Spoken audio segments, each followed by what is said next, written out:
کیا نماز میں بسم اللہ پڑھنا واجب ہے؟ کیا بسم اللہ الرحمن الرحیم نماز کی پہلی رکعت میں پڑھی جائے گی یا ہر رکعت میں پڑھنا وہ لازم ہے؟ بھائی لازم کسی رکعت میں بھی نہیں ہے، سنت ہے، بہتر ہے جب پہلی رکعت میں آپ اللہ اکبر کہہ کے نیت باندھتے ہیں تو ثنا پڑھیں، ثنا کے بعد اعوذ باللہ من الشیطان الرجیم، پھر بسم اللہ الرحمن الرحیم، پھر سورہ فاتحہ پڑھیں۔ سورہ فاتحہ کے بعد اگر آپ درمیان سے کہیں سے تلاوت کر رہے ہیں سورت کے تو پھر بسم اللہ نہ پڑھیں، اگر سورت کے شروع سے تلاوت کر رہے ہیں تو پھر بسم اللہ الرحمن الرحیم دوبارہ پڑھیں، اور جیسے الم تر کیف فعل ربک پڑھ لی یا قل هو اللہ پڑھ لی تو سورت شروع کرنے سے پہلے بسم اللہ پڑھیں آپ، سنت ہے۔ پھر جب دوسری رکعت کے لیے آپ کھڑے ہوں گے تو پھر سورہ فاتحہ سے پہلے بسم اللہ، اور پھر جب سورہ فاتحہ پڑھ کے نئی سورت شروع کریں گے تو بسم اللہ۔ اگر سورت شروع نہیں کرتے، قرآن کے درمیان سے پڑھتے ہیں تو پھر بسم اللہ نہ پڑھیں، کیونکہ بسم اللہ سورت شروع کرنے سے پہلے پڑھنا سنت ہے۔ تو چاہے سورہ فاتحہ ہو یا کوئی نئی سورت ہو، اس سے پہلے بسم اللہ عام حالات میں بھی پڑھنی چاہیے اور نماز میں بھی۔ ہاں سورہ توبہ جب آپ پڑھیں گے تو پھر اس سے پہلے بسم اللہ الرحمن الرحیم نہ پڑھیں آپ، لیکن یہ واجب نہیں ہے، میں نے بتایا سنت ہے، چھوٹ جائے تو کوئی گناہ نہیں ہے۔ کیا خدا حافظ کہنا غلط ہے؟ خدا حافظ کہنا کیسا ہے، اس کا جواب دینا کیسا ہے؟ محمد سلمان انڈیا سے۔ جائز ہے، اس میں کوئی حرج نہیں ہے۔ خدا حافظ کا مطلب فی امان اللہ، اللہ کی امان میں، تو خدا تمہارا حافظ ہو، کوئی حرج نہیں ہے، اس میں کہہ سکتے ہیں، اس کا جواب بھی دے سکتے ہیں، نہ دینا چاہیں تو بھی تو بھی ٹھیک ہے، دینا چاہیں تو بھی آپ کہتے ہیں کہ اللہ تمہارا بھی حافظ ہونے کے مان ہو۔ دعا ہے بھائی، یہ دعا کے لیے کوئی ثبوت کی ضرورت نہیں ہوتی۔ بسم اللہ کی جگہ 786 لکھ سکتے ہیں کیا؟ حافظ ساجد انڈیا سے۔ 786 کا مطلب کیا ہے اور اسے لکھنا کیسا ہے؟ دیکھیں جو ہم بولتے ہیں نا، یہ علم عادات کے ذریعے بھی زبان ہے ایک، تو وہ ہر عدد کا ایک لفظ کی وہ جو ہے نا ترجمانی کر رہا ہوتا ہے، تو جو علم عادات کو جانتے ہیں کہ کس طرح سے کون سا لفظ لکھا جاتا ہے تو وہ بتاتے ہیں کہ 786 یہ بسم اللہ کا ترجمہ ہے گویا کہ، یعنی بسم اللہ کو 786 بھی ریاضی کی زبان میں لکھا جاتا ہے، تو اس لیے اگر کسی نے لکھ لیا تو گناہ نہیں ہے، لیکن یہ عمل ہے خلاف سنت، اس لیے کہ قرآن و سنت نے جو ہمیں رسم الخط بتایا ہے اس رسم الخط کو چینج نہیں کیا جا سکتا۔ جیسے بسم اللہ جب لکھنی ہے تو بیمز، جیسے اس کی مثال ایسے جیسے آپ رومن میں بسم اللہ لکھ رہے ہوں تو آپ نے وہ عربی رسم تو چینج کر دیا نا، تو اس لیے یہ عمل بہرحال خلاف سنت ہے۔ تو اللہ کا نام لیں پورا تمیز سے، بسم اللہ الرحمن الرحیم۔ آپ صلی اللہ علیہ وسلم جتنے بادشاہوں کو خط لکھتے تھے بسم اللہ لکھتے تھے۔ حضرت سلیمان علیہ السلام نے ملکہ سبا کو خط لکھا تو اس میں کیا لکھا؟ انہ من سلیمان وانہ بسم اللہ الرحمن الرحیم۔ ملکہ سبا خط پڑھ کے بتا رہی ہے کہ اس میں لکھا ہوا ہے بسم اللہ الرحمن الرحیم۔ تو جن الفاظ کے ساتھ قرآن نے بیان کیا بسم اللہ کو، حدیث نے بیان کیا، آپ اسی الفاظ کے ساتھ لکھیں، یہ فضیلت جبھی حاصل ہوگی۔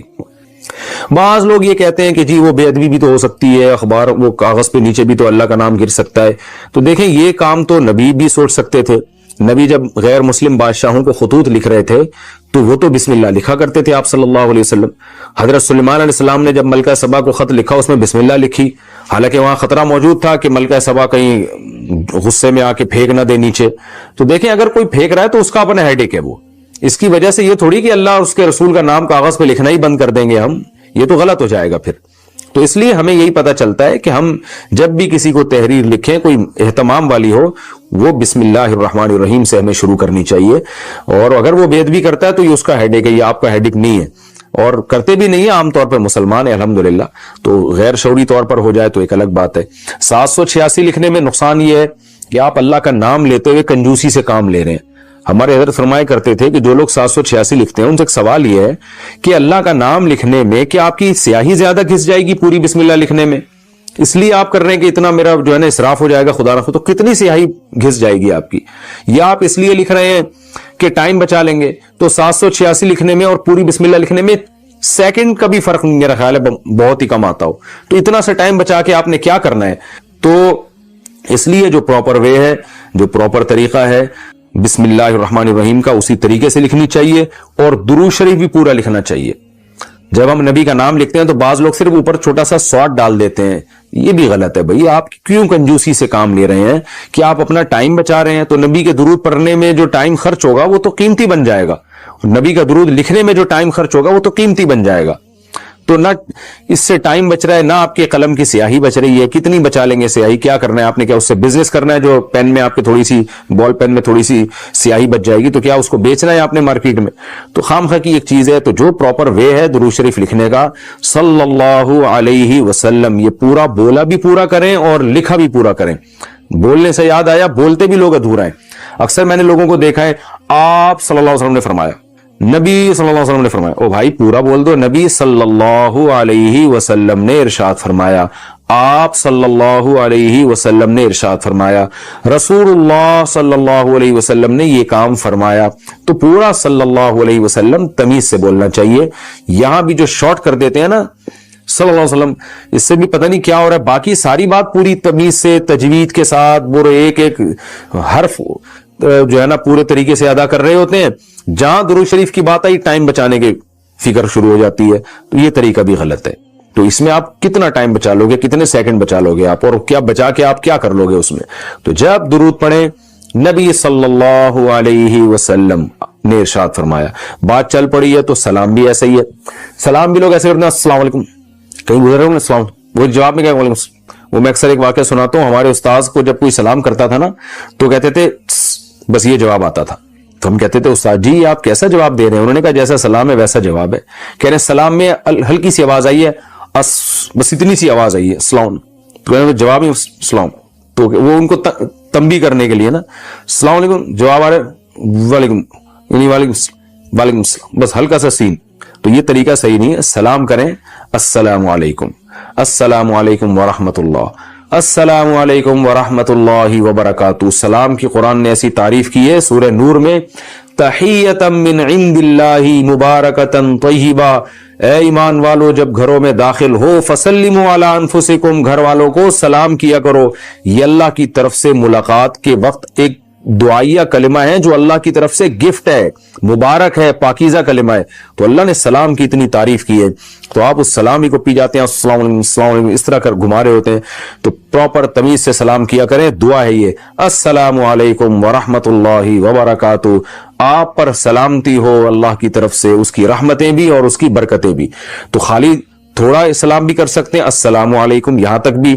مزید اگر آپ اس میں تڑکا لگانا چاہتے ہیں السلام علیکم ورحمۃ اللہ, اور اگر آپ اس کی سپرلیٹو ڈگری پہ جانا چاہتے ہیں تو السلام علیکم ورحمۃ اللہ وبرکاتہ. پھر جو اس طرح سے جب سلام کرتا ہے نا انسان, پھر جواب میں بھی اسی سٹائل میں جواب دینے میں مزہ آتا ہے.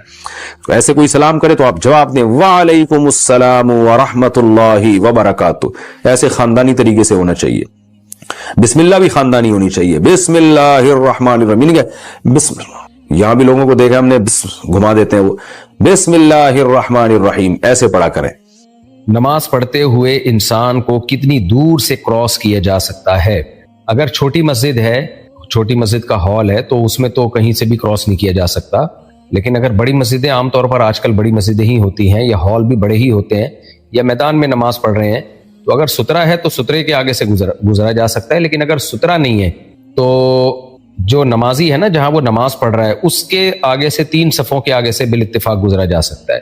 بعض علماء نے 2 صفوں کا بھی کہا ہے, لیکن احتیاط اسی میں 3 صفیں, یعنی ایک صف تو وہ جو جہاں بندہ نماز پڑھ رہا ہے وہ, اور اس کے آگے کی 2 صفیں. کبھی ضرورت ہو تو 2 صفوں کے بعد سے بھی گزرنے کی گنجائش ہے. محمد عمار سہارنپور سے, کیا مسلمان غیر مسلم کی شادی میں جا سکتا ہے؟ کسی بھی غیر مسلم کی تقریب جن کا ان کی مذہبی تقریب سے تعلق نہ ہو اس میں جانا جائز ہے. مذہبی تقریب نہ ہو تو شادی مذہبی تقریب نہیں ہوتی. یہ تو ہر قوم میں نکاح اور شادی بیاہ ہوتا ہے, تو ان کی کوئی دعوت ہے اس میں بھی جا سکتے ہیں. لیکن شادی بیاہ کی دعوتوں میں جانے میں اس کی اہمیت نہیں ہے کہ وہ جس کی شادی ہو رہی ہے وہ مسلم ہے یا وہ غیر مسلم ہے, بلکہ اس کا تعلق اس سے ہے کہ وہاں گناہ ہوں گے کہ نہیں ہوں گے. اگر موسیقی ہے, ناچ گانے ہو رہے ہیں, تو ایسی محفل میں جانا جائز نہیں ہے, چاہے مسلم ہو چاہے غیر مسلم. تو غیر مسلم تو عام طور پر اپنی شادی بیاہ میں بہت ہی دھوم دھڑکے کرتے ہیں, اور شراب کباب بھی چل رہی ہوتی ہے ان کے ہاں. تو ایسی محفل میں کسی مسلمان کا جانا, چاہے یہ محفل مسلمان کی ہو یا غیر مسلم کی ہو, گناہوں کی اس طرح کی محفل میں شادی بیاہ کی تقریب کے لیے جانا جائز نہیں ہے. مفتی صاحب میں حنفی ہوں لیکن کبھی کبھار آمین زور سے پڑھتا ہوں, کبھی کبھار رفع الیدین بھی کرتا ہوں, کیا ایسا کرنا صحیح ہے؟ امام ابو حنیفہ اور ان کے دونوں ساتھی اور اہل کوفہ ابراہیم نخعی رحمہ اللہ تعالی, سفیان ثوری جیسے محدثین, جرح و تعدیل کے ائمہ, وکیع بن جراح, یہ بڑے بڑے ائمہ گزرے ہیں, اور عبداللہ بن مسعود اور حضرت علی رضی اللہ تعالیٰ عنہ کے جو اصحاب تھے ان کے بارے میں یہ ثابت ہے کہ وہ رفع الیدین کے بغیر نماز پڑھا کرتے تھے, اصحاب کوفہ بھی اور اہل مدینہ بھی. تو اس سے استدلال کیا گیا ہے کہ نبی صلی اللہ علیہ وسلم کا آخری عمل ترک رفع الیدین تھا. اگر رفع الیدین کو سنت مانا جائے تو 2 سجدوں کے درمیان بھی پھر نبی صلی اللہ علیہ وسلم نے رفع الیدین کیا ہے. لیکن جو اس کا جواب ہے وہی باقی کا جواب ہے. عبداللہ بن مسعود کی حدیث کی وجہ سے اس پر میں بہت دفعہ ڈیٹیل میں بات کر چکا ہوں. ان سب کا خلاصہ یہی ہے کہ ہماری رائے میں رفع الیدین نہ کرنا یہ سنت ہے, کیونکہ نبی نے کیا پھر ترک کر دیا, اس کو نہ کرنا سنت ہے. لیکن یہ کوئی اتنا بڑا جھگڑا نہیں ہے, اگر کوئی رفع الیدین کر لیتا ہے تو بھی ٹھیک ہے, اور کبھی کبھار زور سے آمین پڑھ لیتا ہے تو بھی ٹھیک ہے. جو نبی سے زور سے آمین ثابت ہے وہ تعلیم کے لیے, تاکہ پتہ چلے کہ بھئی یہاں پر آمین کہا جا رہا ہے, کیونکہ نبی صلی اللہ علیہ وسلم بعض دفعہ جہرن تلاوت بھی, زور سے تلاوت بھی ظہر میں کیا کرتے تھے, تاکہ بتانے کے لیے کہ یہ بھی یعنی میں پڑھ کے آ رہا ہوں میں. تو تعلیم کے لیے نبی نے بعض دفعہ زور سے بعض اعمال کیے ہیں, اصل میں ان میں آہستہ کرنا سنت ہے. تو آمین میں بھی ادعوا ربکم تضرعا وخفیہ, اللہ نے فرمایا کہ اپنے رب کو خفیتاً پکارو, تو آمین بھی دعا ہے اور دیگر احادیث بھی ہیں. لیکن یہ کوئی حلال و حرام کا مسئلہ نہیں ہے, نبی نے بھی کبھی زور سے آمین کہہ دی تو آپ بھی کہتے ہیں کبھی کبھار, کبھی رفع الیدین کر لے, کوئی حرج نہیں اس میں. کیا درود مقدس اور دعائے جمیلہ پڑھنا صحیح ہے؟ میرے علم میں نہیں ہے یہ دعائے جمیلہ کون سی ہے, درود مقدس کون سی ہے.